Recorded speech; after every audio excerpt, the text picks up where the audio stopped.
श्री कृष्ण गोविंद हरि मुरारी, हे नाथ नारायण वासुदेव। श्री कृष्ण गोविंद हरि मुरारी, हे नाथ नारायण वासुदेव। ओम नमो भगवते वासुदेवाय। ओम नमो भगवते वासुदेवाय। कृष्णाय वासुदेवाय हरये परमात्मने प्रणतक्लेशनाशाय गोविन्दाय नमो नमः। चिदानन्दरूपाय विश्वोत्पत्त्यादिहेतवे तापत्रय विनाशाय श्रीकृष्णाय वयं नमः।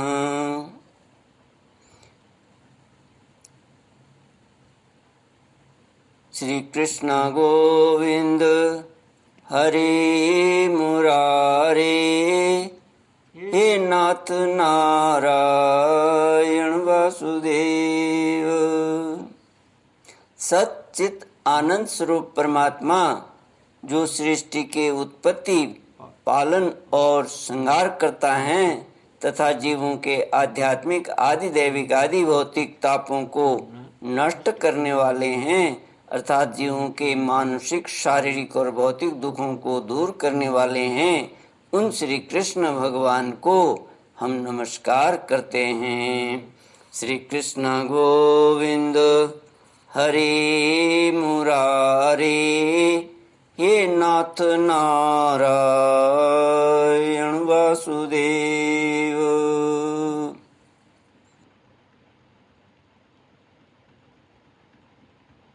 श्रीमद्भागवत दशम स्कंद अथ पंचविंशोऽध्यायः। श्रीशुक उवाच इन्द्रस्तदात्मनः पूजां विज्ञाय वियतां नृप, गोपेभ्यः कृष्णनाथेभ्यो नन्दादिभ्यश्चुकोपसः। गणं सांवर्तकं नाम मेघानां चान्तकारिणाम्, इन्द्र प्राचोदयत् क्रुद्धो वाक्यं चाहेष मान्युत। गोवर्धन धारण करना। सुखदेव जी कहते हैं, परीक्षित, जब इंद्र को पता लगा कि मेरी पूजा बंद कर दी गई है, तब वे नंद बाबा आदि गोपों पर बहुत ही क्रोधित हुए। परंतु उनके क्रोध करने से होता क्या? उन गोपों के रक्षक तो स्वयं भगवान श्री कृष्ण थे। इंद्र को अपने पद का बड़ा घमंड था। वे समझते थे कि मैं ही त्रिलोकी का ईश्वर हूँ। क्रोध से तिल मिलाकर प्रलय करने वाले मेघों के सांवर्तक नामक गण को व्रज पर चढ़ाई करने की आज्ञा दी और कहा, ओह, इन जंगली ग्वालों को इतना घमंड! सचमुच यह धन का ही नशा है। भला देखो तो सही, एक साधारण मनुष्य कृष्ण के बल पर उन्होंने मुझ देवराज का अपमान कर डाला। जैसे पृथ्वी पर बहुत से मंद बुद्धि पुरुष भवसागर से पार जाने के सच्चे साधन ब्रह्म विद्या को तो छोड़ देते हैं और नाम मात्र की टूटी हुई नाव से कर्ममय यज्ञों से इस घोर संसार सागर को पार करना चाहते हैं। कृष्ण वकवादी, नादान, अभिमानी और मूर्ख होने पर भी अपने को बहुत बड़ा ज्ञानी समझता है। वह स्वयं मृत्यु का ग्रास है, फिर भी उसी का सहारा लेकर इन अहीरों ने मेरी अवहेलना की है। एक तो ये यूं ही धन के नशे में चूर हो रहे थे, दूसरे कृष्ण ने इनको और भी बढ़ावा दे दिया है। अब तुम लोग जाकर इनके इस धन के घमंड और हेकड़ी को धूल में मिला दो तथा उनके पशुओं का संहार कर डालो। मैं भी तुम्हारे पीछे पीछे ऐरावत हाथी पर चढ़कर नंद के व्रज का नाश करने के लिए महापराक्रमी मरुदगणों के साथ आता हूँ। श्री कृष्ण गोविंद हरि मुरारी, हे नाथ नारायण वासुदेव। श्री सुखदेव जी कहते हैं, परीक्षित, इंद्र ने इस प्रकार प्रलय के मेघों को आज्ञा दी और उनके बंधन खोल दिए। वे बड़े वेग से नंद बाबा के व्रज पर चढ़ाए और मूसलाधार पानी वर्षा कर सारे व्रज को पीड़ित करने लगे। चारों ओर बिजलियां चमकने लगीं, बादल आपस में टकराकर कड़कने लगे और प्रचंड आंधी की प्रेरणा से वे बड़े बड़े ओले बरसाने लगे। इस प्रकार जब दल के दल बादल बार बार आकर खंबे के समान मोटी मोटी धाराएं गिराने लगे, तब ब्रज भूमि का कोना कोना पानी से भर गया और कहाँ नीचा है कहाँ ऊंचा इसका पता चलना कठिन हो गया।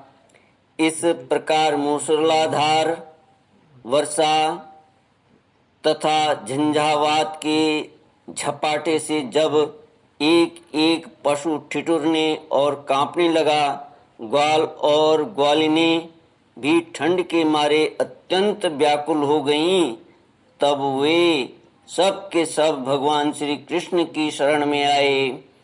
मूसलधार वर्षा से सताए जाने के कारण सबने अपने अपने सिर और बच्चों को निहुक कर अपने शरीर के नीचे छिपा लिया था और वे कांपते कांपते भगवान की चरण शरण में पहुँचे और बोले, अरे प्यारे श्री कृष्ण, तुम बड़े भाग्यवान हो।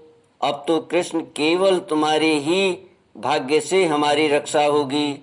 प्रभु, इस सारे गोकुल के एकमात्र स्वामी, एकमात्र रक्षक तुम ही हो। भक्तवत्सल, इंद्र के क्रोध से अब तुम ही हमारी रक्षा कर सकते हो। भगवान ने देखा कि वर्षा और ओलों की मार से पीड़ित होकर सब बेहोश हो रहे थे। वे समझ गए कि यह सारी करतूत इंद्र की है, उन्होंने ही क्रोधवश ऐसा किया है। वे मन ही मन कहने लगे, हमने इंद्र का यह यज्ञ भंग कर दिया है। वे व्रज का नाश करने के लिए बिना ऋतु के ही यह प्रचंड वायु और ओलों के साथ घनघोर वर्षा कर रहे हैं। अच्छा, मैं अपनी योग माया से इसका भली भांति जवाब दूंगा। मूर्खतावश अपने को लोकपाल मानते हैं, इनके ऐश्वर्य और धन का घमंड तथा अज्ञान में चूर चूर कर दूंगा। देवता लोग तो सत्व प्रधान होते हैं, इनमें अपने ऐश्वर्य और पद का अभिमान न होना चाहिए। अतः यह उचित ही है कि इन सत्व गुण से च्युत दुष्ट देवताओं का मैं मान भंग कर दूंगा। इससे अंत में उन्हें शांति ही मिलेगी।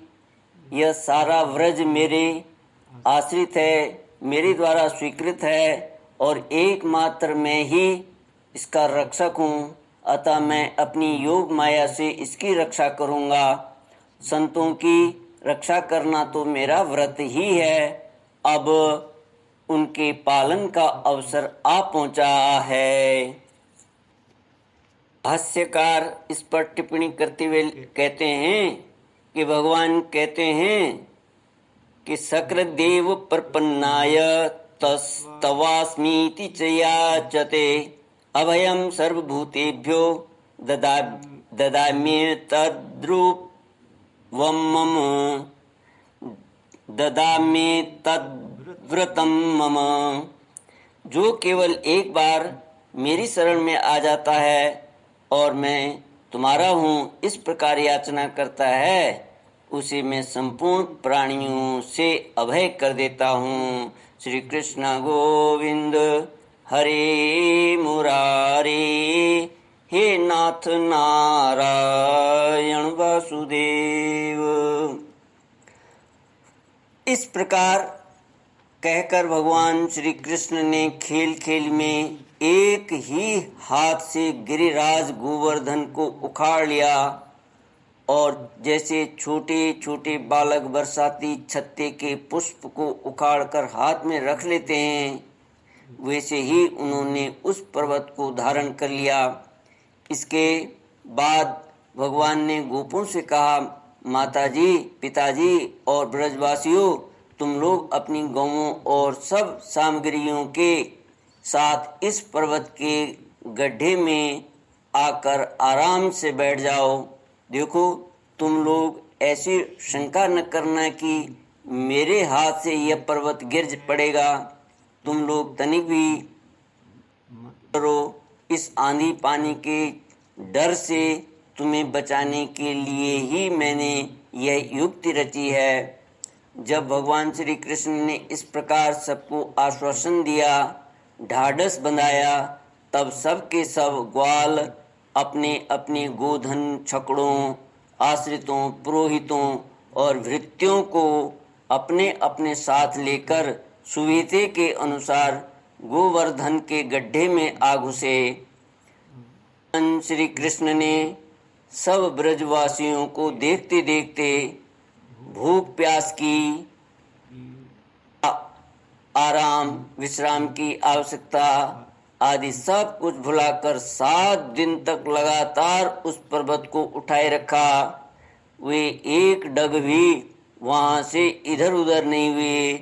श्री कृष्ण की योग माया का यह प्रभाव देखकर इंद्र के आश्चर्य का ठिकाना न रहा। अपना संकल्प पूरा न होने के कारण उनकी सारी हेकड़ी बंद हो गई। वे भौचक्के से रह गए। इसके बाद उन्होंने मेघों को अपने आप वर्षा करने से रोक दिया। जब गोवर्धनधारी भगवान श्री कृष्ण ने देखा कि वह भयंकर आंधी और घनघोर वर्षा बंद हो गई, आकाश में बादल छट गए और सूर्य दिखने लगे, तब उन्होंने गोपों से कहा, मेरे प्यारे गोपों, अब तुम लोग निडर हो जाओ और अपनी स्त्रियों, गोधन तथा बच्चों के साथ बाहर निकल आओ। देखो, अब आंधी पानी बंद हो गया तथा नदियों का पानी भी उतर गया। भगवान की ऐसी आज्ञा पाकर अपने अपने गोधन, स्त्रियों, बच्चों और बूढ़ों को साथ ले तथा अपनी सामग्री छकड़ों पर लाद कर धीरे धीरे सब लोग बाहर निकल आए। सर्वशक्तिमान भगवान श्री